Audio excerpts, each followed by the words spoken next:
Satu tambah satu berapa? 11 kalau nggak ada sama dengannya. Waduh, ya kosong ini bang. Kita isi dulu akalnya bang ya. Silakan pertanyaan bang.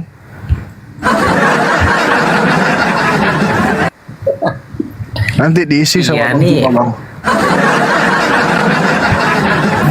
Brainwashing seperti ini sudah Diisi pakai GIF ya. Ya, gampang. Iya, ini bahas apa namanya, penasaran sama bahas yang tadi si Mr. Jimmy yang bilang Allah, yang Bang Zuma bilang Allahnya itu Kristen sama Islam itu sama seperti itu. Tapi kalau pemahaman saya sendiri ya itu berbeda sih. Seperti itu. Nah, ini saya kasih alasannya kenapa bisa berbeda. Bahwa Allahnya Kristen yang kita sebut sebagai Bapa, ya dengan sebutan Bapa, dengan Allahnya umat Islam itu yang di tanah Arab itu bukan Allah yang sama, seperti itu.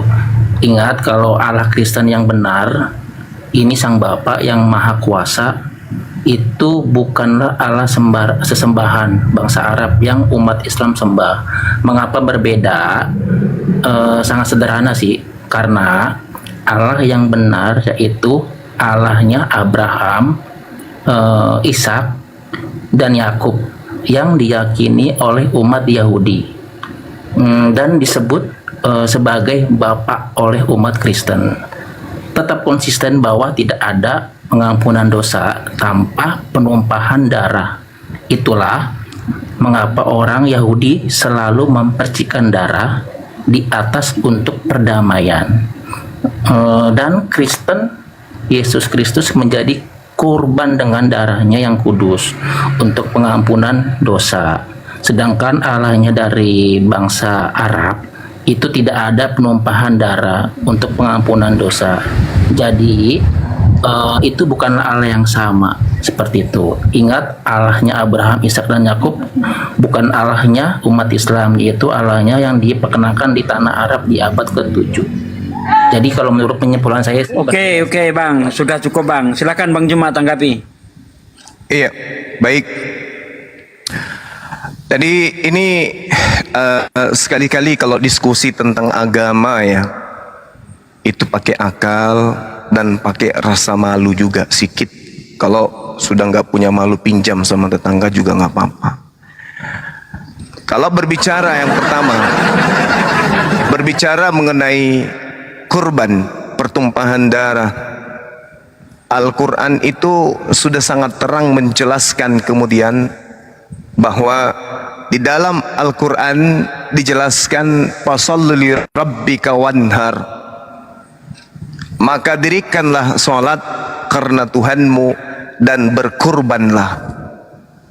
Kurban ini perintah untuk menumpahkan darah. Berbeda dengan agama Kristen yang muncul nanti di abad keempat resminya, itu perintahnya adalah mengimani pembunuhan terhadap manusia. Jadi kalau manusia itu namanya pembunuhan, bukan kurban. Beda. Kurban itu berasal dari bahasa Arab dan juga ada orientasinya sama dengan bahasa Ibrani yang bertujuan untuk mendekatkan diri, bertakwa kepada Allah sesuai dengan perintah. Makanya dalam Al-Quran dijelaskan kemudian walikulli ummati ja'alna mansakal liyazkurusmallah ala ma razaqahum min bahimatil an'am. Astagfirullahaladzim. Jadi ayatnya seperti itu. Bagi setiap umat telah kami syariatkan penyembelihan hewan kurban agar mereka menyebut nama Allah atas rezeki yang dikaruniakan kepada mereka berupa hewan ternak. Dan itu juga diajarkan oleh orang Yahudi. Imamat 1 nomor 2 jelas sekali, terang di sana dikatakan bahwasanya ajarkanlah, berbicaralah, sampaikanlah, uraikanlah kepada orang Israel, bukan kepada orang Kristen.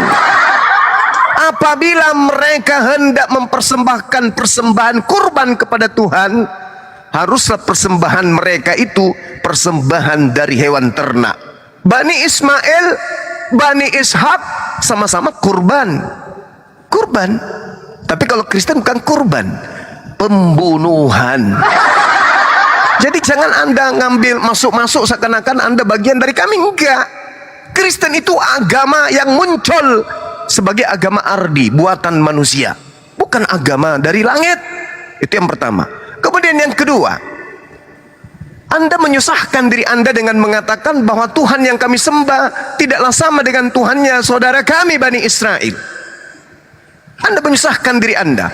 Al-Quran menarasikan tentang Yahuwahu yang mereka sebut kemudian Yod He Vav He. Orang Romawi menyebut Yod He Vav He dengan sebutan apa? Cikida. Saudara-saudara kami Yahudi menyebut Tuhan mereka dengan sebutan Elohim.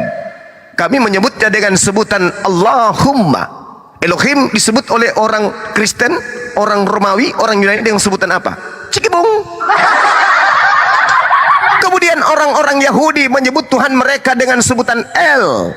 Kami umat Islam menyebutnya dengan sebutan Al-Ali. Orang Roma menyebutnya apa? Elebambong. Orang Yahudi menyebut Tuhan mereka dengan sebutan Eloah. Kami umat Islam menyebutnya dengan sebutan Allah. Orang Kristen menyebutnya apa? Picun.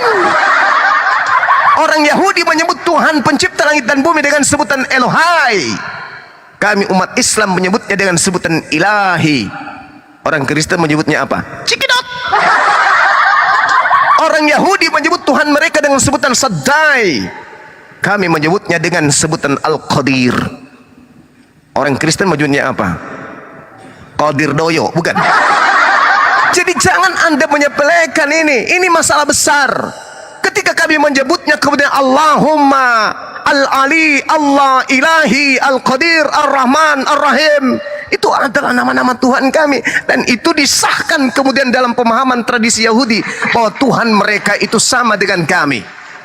Saya masih teringat dengan Kejadian 17 nomor 7. Coba Anda buka sekarang. Itu kitabnya saudara kami Yahudi, bukan kitabnya orang Kristen tuh. Itu kitabnya saudara kami Yahudi. Ingat, keturunan Abraham itu menggunakan 3 bahasa: Ibrani, Aram, dan bahasa Arab. Itu keturunan Abraham. Sedangkan bahasa Yunani itu bahasa, entah bahasa dari mana tuh. Nah, Anda baca Kejadian 17 nomor 7. Apa yang tertuang di sana?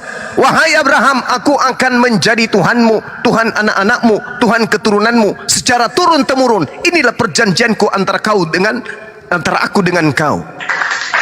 Kristen muncul kemudian cie-cie ingin membatalkan firman Tuhan. Wahai Abraham, aku akan menjadi sembahan anakmu Ismail, Ishak, secara turun-temurun dengan keturunannya. Lalu Kristen ini siapa? Oh, kami tidak menyembah Tuhan yang disembah oleh Islam. Ya memang tidak. Langsung itu sembahan kamu itu dewa dari Romawi kok. Zeus nuzul menjadi manusia. Makanya Yesus Anda imani apa? Separuh manusia, separuh dewa. Itulah sembahan kalian. Ada enggak kemudian Anda bisa berbicara seperti itu lantas di depannya orang Yahudi? Ya betul Bang Suma, memang saudara Kristen itu Tuhan kami sama. Tuhan kami bernama Yesus yang pernah dilahirkan oleh seorang perawan bernama Maria. Kacau. Tak ada itu Bang. Jadi makanya dialog agama itu harus punya muka. Di samping punya akal, muka juga. Artinya harus punya malu. Ketika saya bertanya kepada saudara, Yod-Heh apa diterjemahkan dalam bahasa Yunani itu apa artinya? Apa bahasanya? Apa rentetannya? Apa sinonimnya? Atau konotasinya? Atau makna yang serupa dengan itu? Apa? Dilarikan ke Theos. Theos itu artinya apa? Dewa. Mana ada Yod-Heh itu dewa? Gak ada. Tapi kalau Yahuwahu, dia yang adalah dia, ini baru betul. Lalu kemudian ketika saya tanya kepada saudara, apa bahasa Yunaninya El? Kalau kami adalah Al-Ali. Coba. El, Al-Ali. Nah kalau di bahasa Yunani, bahasa Kristen apa? Elias Pikal. Jadi jangan coba-coba mempermainkan dengan mulut besar tanpa ilmu. Karena kami akan memahami dan memaknai semua itu. Ketika kemudian dalam kitabnya orang Yahudi disebutkan Elohim Sefaot Hasemenu Behaser Paneika Penepaseha, itu kami ngerti, kami paham. Ini berbicara tentang Tuhan yang maha kuasa, yang tidak dimiliki kemudian oleh makhluk. Laisa kamitslihi syai', khaliqu kulli syai'. Khalaqallahu samawati wal ard. Ini yang dimaksud. Makanya kami orang Yahudi dan orang Islam itu tidak pernah ribut tentang Tuhan. Karena Tuhan kami itu sama. Kristen ini yang berbeda. Tuhannya unyu-unyu. Iya, iya. Manusia melahirkan Tuhannya orang Kristen. Itu baru disebut Tuhan kalian, saudara. Jadi jangan Anda mematahkan kemudian argumentasi Tuhan yang ada dalam Bible di perjanjian lama milik orang Yahudi, lalu Anda mengatakan bahwa Tuhannya orang Islam dan Tuhan kami itu berbeda. Kalau Tuhan orang Kristen dengan umat Islam memang betul berbeda, tapi kalau Tuhannya para nabi Yahudi dengan Tuhannya umat Islam itu adalah satu hakikat yang sama, yaitu Yotefape huwa huwa Yahuwahu. Tidak bisa Anda bantah itu. Demikian.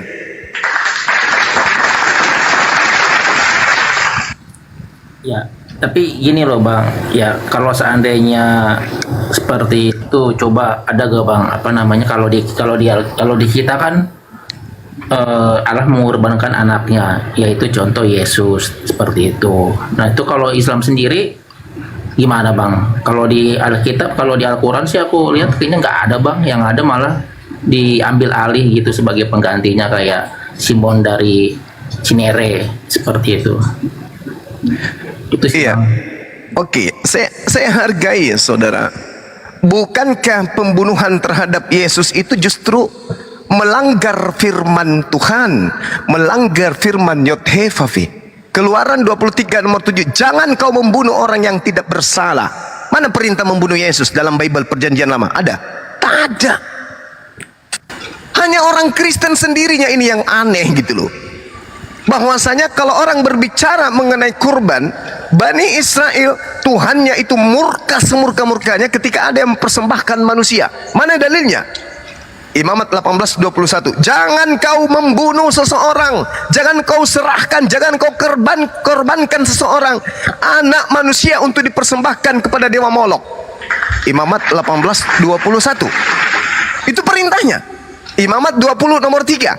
Aku sendiri Tuhan akan menentang orang itu dan akan melenyapkan dia dari setengah-tengah bangsanya, karena dia telah menyerahkan anak manusia kepada dewa Molok.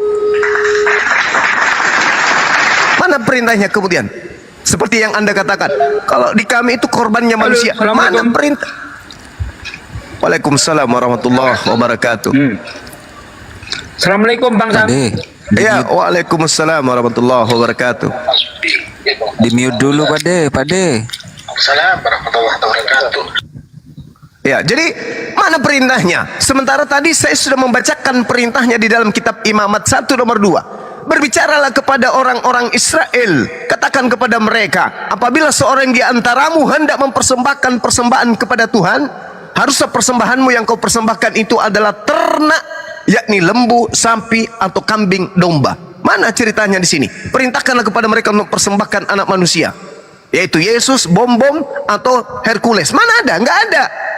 Yang diperintahkan kemudian di sini adalah lembu, sapi, kambing, domba.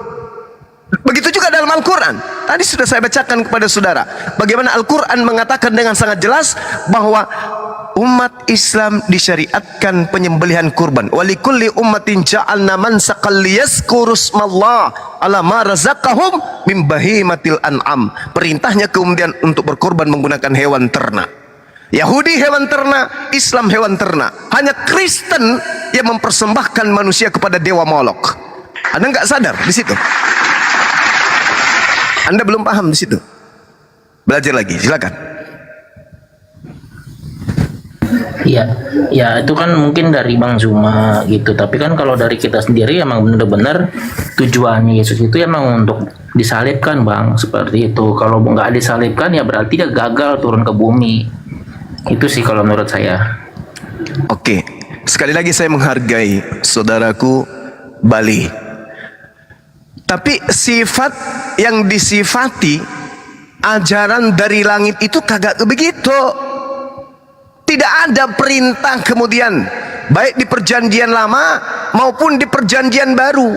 Tidak ada perintahnya membunuh manusia. Bahkan kalau Anda melihat Matius 19, ketika Yesus ditanya, wahai guru, apa yang harus aku lakukan supaya aku memperoleh hidup yang kekal, supaya aku bisa masuk surga? Apa kata Yesus? Jangan ente membunuh. Yesus melarang membunuh. Elohim melarang membunuh. Jangan kau membunuh orang yang tidak bersalah. Keluaran 23 nomor 7. Sebab aku Tuhan tidak akan membenarkan pembunuhan terhadap orang yang benar. Amsal 6 nomor 16. 6 perkara yang dibenci oleh Tuhan, bahkan 7 kekejian di dalam hatinya, yaitu menumpahkan darah orang yang tidak bersalah. Lalu mana legalitas pembunuhan terhadap Yesus itu? Bunuhlah Yesus, bunuhlah Yesus supaya kalian mendapatkan keselamatan. Mana? Perintahnya mana? Mana? Anda mengatakan dia datang ke bumi untuk dibunuh. Mana dalilnya? Mana? Ada dalilnya? Tunjukkan kepada saya sekarang dalilnya. Mana? Ada, Bang. Enggak ada. Jadi mau kayak mana kita ini? Tadi kan di awal saudara Jimmy, Bang Suma, janganlah terlalu kayak begini. Terus kita mau diamkan gitu. Saya sayang kepada orang Kristen. Sayang kali pun sama mereka. Saya punya kakak angkat orang Kristen. Sayang sekali saya. Lahir batin saya sayang demi Allah. Bukan saya buat-buat. Saya cinta, saya sayang dengan kakak angkat saya itu. Tapi mau kayak mana? Dia lebih percaya doktrin. Padahal ajaran Bible tidak mengajarkan seperti itu. Ajaran Bible-nya justru mengajarkan hal-hal yang saya bacakan barusan. Jangan kau membunuh, kata Yesus. Kata Bapa di surga, jangan kau membunuh orang yang tidak bersalah. Jangan kau membunuh orang yang tidak memiliki kesalahan apapun, alias orang yang benar. Jadi membunuh Yesus sama dengan melanggar perintah Tuhan. Melanggar perintah Tuhan sama dengan neraka. Tapi apakah kemudian iblis menginginkan semua anak manusia itu menjadi selamat? Tidak. Iblis akan mempengaruhi orang-orang yang lemah akal, yang hanya percaya kepada angan-angan, yang hanya percaya kepada keturunan, yang hanya percaya kepada janji-janji omong kosong dari bisikan-bisikan alam gaib. Sekarang kalau saya tanya, mana dalilnya? Dengan lancar saudaraku mengatakan, tidak ada, Bang Suma. Berarti ada bisikan alam gaib yang mengantar Anda percaya kepada penyaliban adalah unsur keselamatan untuk manusia. Karena tidak ada dalil. Bukankah di dalam Amsal 3 nomor 5, jangan kau berdasarkan penafsiranmu, pemikiranmu, angan-anganmu sendiri, tapi harus berlandaskan kepada apa yang difirmankan oleh Tuhan. Nah, mana firman Tuhan terkait dengan pembunuhan terhadap orang-orang yang suci, orang yang benar ini, yaitu Yesus? Mana? Nggak ada kan? Makanya ketika miliaran manusia orang percaya tentang penyaliban tersebut, Allah Subhanahu wa taala yang Maha Tinggi, Maha Suci menyelamatkan mereka dengan mengutus Nabi Muhammad sallallahu alaihi wasallam menegur, laqad kafaral ladzina qalu. Begitu juga dalam surah An-Nisa ayat 157. Celakalah mereka dengan ucapan mereka bahwa Nabi Isa itu mereka telah bunuh dan mereka telah salibkan. Sebenarnya mereka tidak membunuh, tidak menyalibkan, melainkan Allah telah menyelamatkan beliau, diangkat ke langit. Berarti Islam datang menolong kalian untuk keluar dari keinginan setan untuk mengajak kalian ke dalam neraka. Ini seruan, Bung. Saya tidak memaksakan, saya tidak kemudian menghujat, saya tidak merendahkan, tapi coba direnungkan. Kemana akal kita ini ketika kita beragama tanpa dasar pijakan dalil? Bukankah kitab suci, bukankah para rasul, bukankah para nabi diutus untuk membimbing kita sebagai manusia untuk menuju kepada keselamatan? Lalu apa artinya Yesus bagi kalian ketika Yesus mengajarkan dalam Matius 8 nomor 4, pergilah, perlihatkanlah dirimu kepada imam-imam, persembahkanlah persembahan yang diperintahkan oleh Nabi Musa. Akal ini kemana kalau Yesus sendiri memerintahkan kita berkorban hewan? Sementara kita mau beriman bahwasanya dia mati untuk kita, sementara Yesus mengatakan jangan kau membunuh. Berarti haram hukumnya membunuh itu. Berarti Yesus gak boleh dibunuh, karena Yesus itu manusia juga. Membunuh Yesus yang adalah manusia, hukumnya adalah neraka. Berarti pembunuhan, penyaliban itu mengakibatkan dosa, bukan menebus dosa, tapi melahirkan dosa. Bukan menghancurkan dosa, tetapi malah menghidupkan dosa itu. Coba, Islam salah ketika orang Kristen mampu menunjukkan perintah penyaliban dari Tuhan, mana? Dari Yesus, mana? Kalau itu ada, Islam mundur. Tapi selama itu nggak ada, Islam tidak akan pernah berhenti untuk menyuarakan kebenaran. Seperti itu, Bung. Cobalah tampilkan pendeta kalian yang bisa berdialog, yang menguasai Bible, yang ketika saya bisa tiktokan dengan dia dengan data. Tapi kalau tidak ada, hanya sekedar iman, masuk ke gereja hanya didoktrin, hanya disuruh berdoa, melipatkan tangan, mengheningkan cipta, mengusukkan diri, berpikir, melanglang buana pikiran ke langit. Ya kalau orang kayak gitu mah orang yang tak beragama juga bisanya. Orang bertapa juga bisa melakukan itu. Orang yang memahami telepati juga mampu yang kayak gitu-gitu. Tapi yang kita butuhkan ini adalah menyembah Tuhan dalam khusyuk dan kebenaran, dalam roh kita. Dan roh kita ikut menyembah, jasad kita ikut menyembah. Dan unsur penyembahan itu harus dibarengi dengan kebenaran, bukan angan-angan. Kebenaran itu maksudnya apa? Ada data tertulis di dalam kitab yang kita imani. Ibadah minggunya mana datanya? Menyembah Yesusnya mana datanya? Ada nggak datanya? Nggak ada. Kalau tidak ada, tinggalkan. Karena agama yang lebih baik, kata Yesus dalam Matius 5 nomor 20, jika hidup keagamaanmu tidak lebih baik dari ahli Taurat, kamu tidak akan masuk ke dalam surga. Berarti sesempurna-sempurnanya 10 hukum, sesempurna-sempurnanya aturan mainnya orang Yahudi dalam beribadah, kata Yesus, akan muncul agama yang lebih baik dari itu, yang lebih sempurna aturan mainnya, yang lebih komplit daripada aturan ibadahnya, yang aturan-aturannya itu untuk seluruh umat manusia, bukan hanya sekelompok manusia saja. Torah hanya untuk Bani Israel, lalu manusia yang lain gimana? Dengan adanya Islam, dengan ajaran Al-Quran, yang tadinya Tuhan berfirman, inni ma'akum, hanya kepada Bani Israel. Begitu Islam datang, rahmatan lil alamin, itu kemudian tercurah di atas muka bumi. Artinya apa? Islam itu adalah jalan satu-satunya kembali kepada pencipta, bukan yang lain. Bukan yang lain. Sekira begitu, Bung. Sekali lagi terima kasih.